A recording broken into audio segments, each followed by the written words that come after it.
So we're trying to get some direction from Lyft here on this particular vehicle. I have a case, and I'm going to read you the email that the gentleman Mark sent me.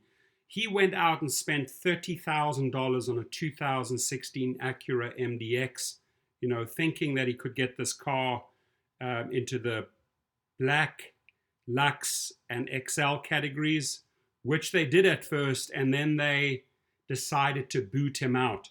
Right? This is after he put $30,000 down. Now, the first thing, Mark, I wish you had called me before buying this car, right? Because you could pick this car up for 22 to 25,000 at an auction, at a dealer auction.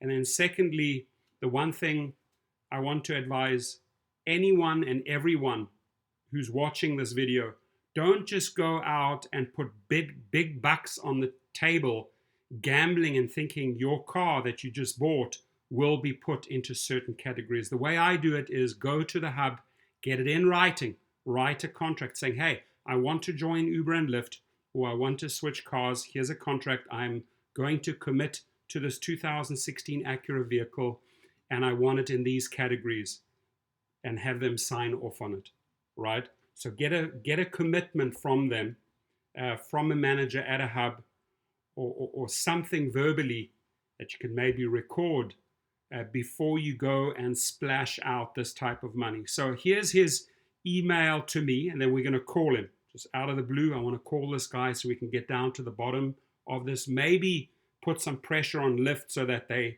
reinstate his vehicle. This guy's life has been turned upside down, and I can clearly see from this email he's stressed and he needs help. Dear Torsten, I just wanted to reach out to you and get your advice. I'm a big fan of your channel, and I consider you a huge influence on my own journey as a rideshare driver. Thank you. I listen to most of your live streams when I can. I live in Massachusetts, and I recently started my own limo business called Star of the Sea Limo. That sounds very promising there. I'm just going to jump in here. Hopefully you build that out, right? I wanted to touch base regarding an important issue for which I think you would be best be able to give me advice. You would be best able to give me advice. Okay. 4 months ago, I purchased a 2016 Acura MDX. I paid $30,000 cash for this car, and I bought it because I wanted to be able to drive in Lyft Black, Lux, and Black XL. I know that the MDX is one of the most affordable on the luxury list, and I felt this was the best option. My wife and I spent months researching, and we ended up purchasing the MDX for about $4,000 below the MSRP. At this point, I want to say to you, you still pay too much, but okay, let's carry on. Once I got the vehicle, I proceeded to upload the docs, and I had some trouble getting access to the black categories in my app. When I called Lyft support, they told me they had phased out the MDX for black. I explained to them that I had just dropped $30K that week on the car specifically to drive the black category. They stated they could grant me a waiver and grandfather me into the program. I made this call on May the 30th, 2019, and I spoke with Lyft support representative named Mary. Okay, good. Sounds like the guy's very thorough. 2 weeks ago, I got another email from Lyft stating that I would not be able to receive black ride requests after November the 4th, 2019. Now, why does Lyft come up with this date? Does this mean that there are other cars that are going to be booted off the platform? This is why I want to get to the bottom of this and hope that Lyft reaches out to this guy to get some clarity so that we can maybe warn other drivers, hey, maybe there's a lot of bad news coming on November the 4th, 2019 for many black car categories, right?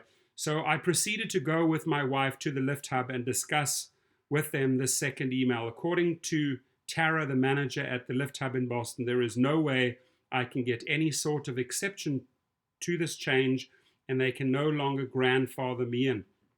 Now, let me just say at this point, if somebody grandfathers you in, you grandfathered in, you legally grandfathered in, they can't switch that, right? So right there and then, he would have a good cause. And that's one of the things when I call him just now that I'm going to advise him that if they said or used the verbiage it was grandfathered in, they have a big problem, right?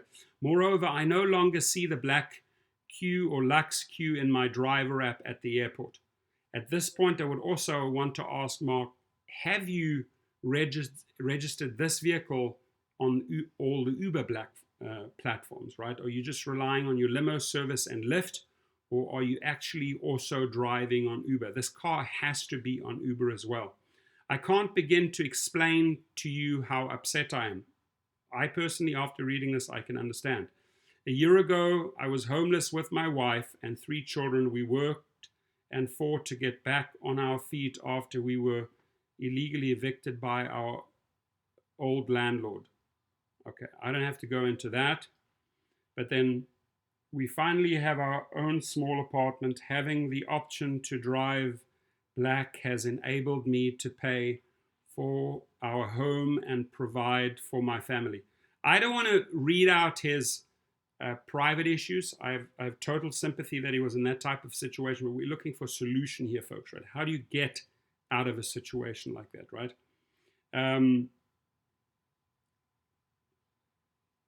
Lyft is seriously jeopardizing my ability to provide for my family now.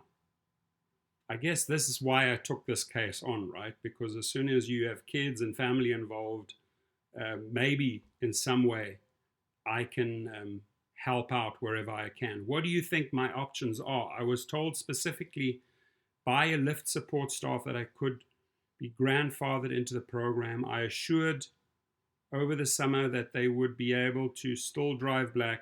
Oh, I was assured. I have not seen these guys since the second Lyft email, so I don't know if they too have been told they are done after the November the 4th. You mentioned that at times it is necessary to file for arbitration with the rideshare companies. Do you think that this would work for me, or do you think this is the route I should take? I know you are very busy, and so any advice you can give me would be great. I can be reached at this number or by email. Please feel free to reach out to me if you can. So now we're going to call him, right? We're going to call this guy Mark, get some clarity on this, and see how we can help out. And I'm going to try and keep it short and get to the bottom of the thing, right?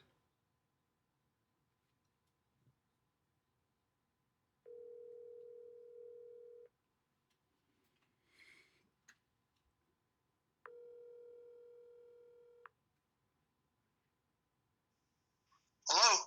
Hey, Mark, this is Torsten, Rideshare Professor. How are you, buddy? Good. How you doing? Fantastic. Hey, so in a nutshell, you wrote the email, which was very, very detailed. They told you the car was grandfathered in. They then said they would kick you off the platform on November the 4th. Or are you still doing Black trips right now, or you kicked off that possibility? I can do Black trips right now, and I just called them. Okay. And they just told me that I just talked to a guy who said now like I can do Lux Black trips, but not Black XL trips. But I just took a Lux Black XL trip like last Saturday, like on Friday or something. So I'm not even. It's like I'm not really getting a straight answer. He was saying like seeing if he could try to add me back on. I went to the hub. They were like adamant no. But okay. He was saying like, well, you reach out to the driver advisory council at DAC or something. So he gave me this. I mean, I have no idea if that does anything or means anything. Okay. So you got what are you getting like a lot of different conflicting stories from the different people? Yeah, absolutely. Basically, I mean, like the first story was like when I bought the car, it was like, yeah, you can grandfather it in, no problem. Because I'd heard rumors that it was going to be taken off, but it hadn't been yet. Okay. And even he confirmed, well, typically you should be okay since you had the car driving it in those categories before they made the change, right? But then when I get to the hub, it's like, nope, there's no exceptions whatsoever. This kid would seem like I can't do it, but like typically they would. I mean, call these people and maybe they. But it's like I get. I understand how. So my advice to you is very simple, right? Okay.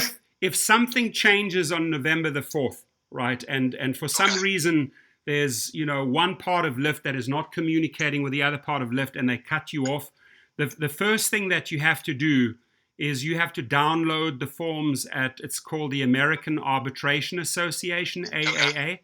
They have a website, American Arbitration Association. Yes, yeah. And then you fill it out, you file it, and you give them a copy saying that, hey, you were told that you were legally grandfathered. You see, if you grandfathered in, you grandfathered in.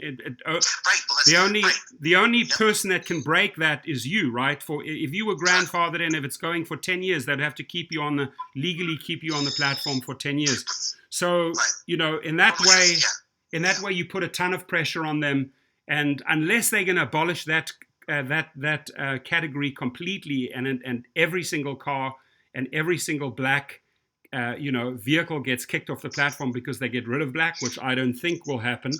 I think you have the stronger leg to stand on, to be quite honest. Do you think is arbitration the way to go as opposed to taking the small claims court? Is that even can I not do that because of Well, small. You see, the thing is, you can't go to small claims court because you don't really have any monetary damage immediately. Long term, you'd have to show, okay, well, I missed out on 1 month of black, and based on my average, you owe me a few $1,000s. But you can't even afford to waste that time. So you want to. Arbitration means arbitration, just like the word. It's almost like mediation. Hey, let's sit down. Let's get this resolved. And with arbitration, it's immediate, right? So you get results extremely quickly. You might not even have to wait 2 weeks for a small claims court hearing, and then another 1 week for a resolution where you already lost 3 weeks of income. So arbitration is like bam, right there. You file it, you get in front of an arbitrator, you present your case,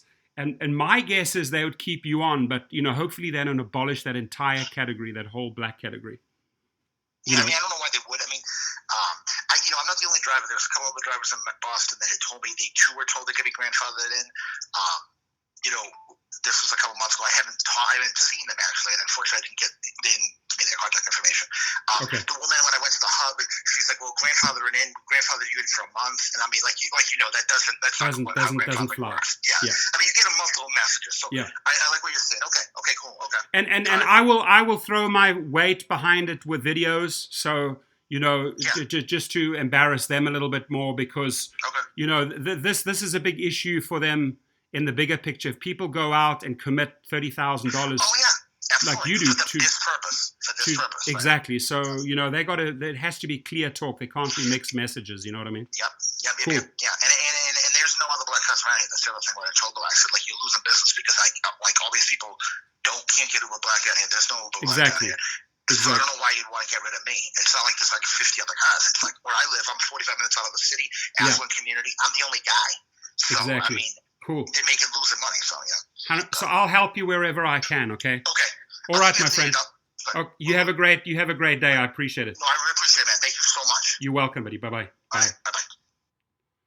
So, thanks, Mark, for the call there and the information. So, again, I think this is this call shows us that with both Uber and Lyft, there are so many conflicting messages, right? You call, there's one thing they tell you. You go to a hub, there's another thing they tell you. You write a letter to the headquarters, there's another thing they tell you. So my advice, I've made it very clear here. I think he has a very, very strong legal leg to stand on, as long as he can say, hey, I was told the vehicle could go on the platform based on the fact that we keep it grandfathered in for you. There's no such thing as, hey, we'll grandfather it in for a month or two, right? Grandfathered in means it's ongoing until you basically cut ties, right? The company still has to commit to their side, which means allow the person to stay on the platform with that vehicle. So I think he'll be in good shape, but here's the message I want everyone to hear loud and clear on this one, right?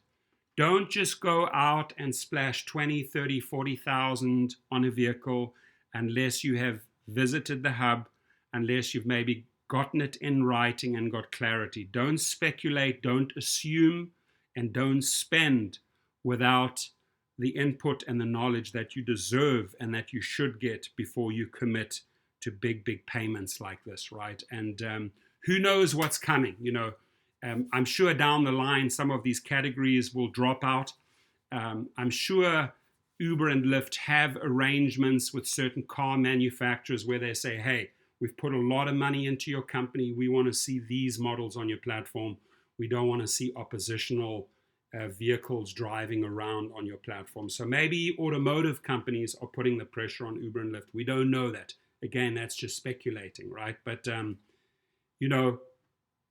small claims court, American Association of Arbitrators, fill out the forms, file them, get a resolution on big issues like this ASAP. Have a fantastic day.